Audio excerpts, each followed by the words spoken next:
অন্যদিকে বাংলার উপর এনআরসি চাপানোর চেষ্টা অসম সরকারের। দিনহাটার বাসিন্দাকে এনআরসি নোটিশ ধরানো হয়েছে। অভিযোগ মুখ্যমন্ত্রী মমতা বন্দ্যোপাধ্যায়ের। বিরোধীদের এক হতে বার্তা। বাংলার মুখ্যমন্ত্রীর বিজেপির বিভাজনমূলক ও দমন পীড়নের বিরুদ্ধে রুখে দাঁড়ানো জরুরি। ভারতবর্ষের সাংবিধানিক কাঠামোকে ধ্বংস করা হলে বাংলা চুপ করে থাকবে না, বার্তা মমতা বন্দ্যোপাধ্যায়ের।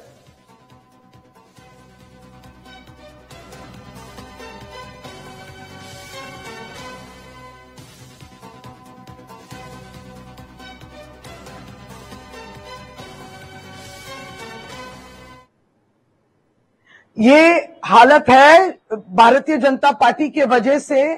आज ये लोग आपके वोटर के अधिकार और मेरे ही वोट देने के अधिकार छीनने पे तुली हुई है।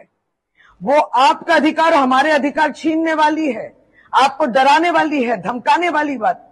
यही बात को लेके ममता बनर्जी, हमारे ऑल इंडिया तृणमूल कांग्रेस के सभानेत्री, ने अपने एक्स हैंडल में भी अपनी ओर से जबरदस्त प्रतिवाद आक्रमण किया है कि इस तरीके की घिनौनी कोशिश से बंगाल की अस्मिता, बंगाल की जो एक पहचान है, उसको मिटाने की जो कोशिश कर रही है भारतीय जनता पार्टी, इसके विरुद्ध तृणमूल कांग्रेस भी लड़ेगी, ममता बनर्जी भी लड़ेगी। और आप हम जो इस देश के नागरिक हैं, जो इस प्रदेश के नागरिक हैं, आपके हाथों में भी वही कागज है, मेरे हाथों में भी वही कागज है, जिससे प्रमाण मिलता है कि हम नागरिक हैं। और इनको छीनने की जो कोशिश चल रही है, असम से जो आपको मालूम है, असम में भी ऐसा एनआरसी हुआ था कोशिश, जिससे बहुत लोगों को जो है रातों रात कहा गया कि आप इस देश के नागरिक नहीं हैं। इसके विरुद्ध लड़ाई। দেশে কঠিনতম অরাজক পরিস্থিতি চলছে। আমাদের এই রাজ্যের পশ্চিমবঙ্গের বাসিন্দা কোচবিহার জেলার দিনহাটার উত্তম কুমার ব্রজবাসীকে অসমের ফরেনার ট্রাইব্যুনাল তারা নোটিশ জারি করল। তাই তিনি নাকি ভারতের স্থায়ী বাসিন্দা নন, তিনি নাকি অনুপ্রবেশকারী। এরকম ভাবে তাকে মানসিকভাবে হয়রানি করা হচ্ছে এই নোটিশ পাঠিয়ে, এবং এনআরসি করে ডিটেনশন ক্যাম্পে পাঠানোর প্রাথমিক ধাপ হিসেবে তাকে নোটিশ পাঠানো হলো।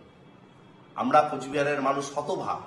একটি রাজবংশী পরিবারের ছেলে, যারা বংশানুক্রমিকভাবে কোচবিহারে বসবাস করছে, যাদের পূর্বপুরুষ সকলেই এই কোচবিহারের স্থানীয় বাসিন্দা, রাজবংশী সম্প্রদায়ের, অথচ অসম সরকারের অসম ফরেনার্স ট্রাইব্যুনাল তাকে পাঠালেন এনআরসির নোটিশ।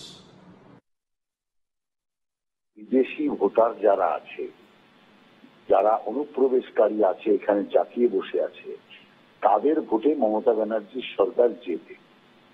আর তারাই হচ্ছে মমতা ব্যানার্জির কোর ভোটার, যে কারণের জন্য সেই কোর ভোটারের ওপর কোন রকম হাত দেওয়ার চেষ্টা হলেই মুখ্যমন্ত্রী চিৎকার করে ওঠে।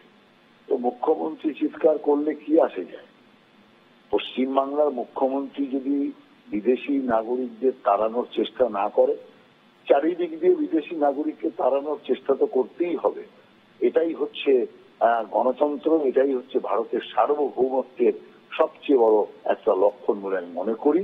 অতএব বিদেশি সমর্থকরা নিপাত যাক, দেশ সমর্থক জিন্দাবাদ।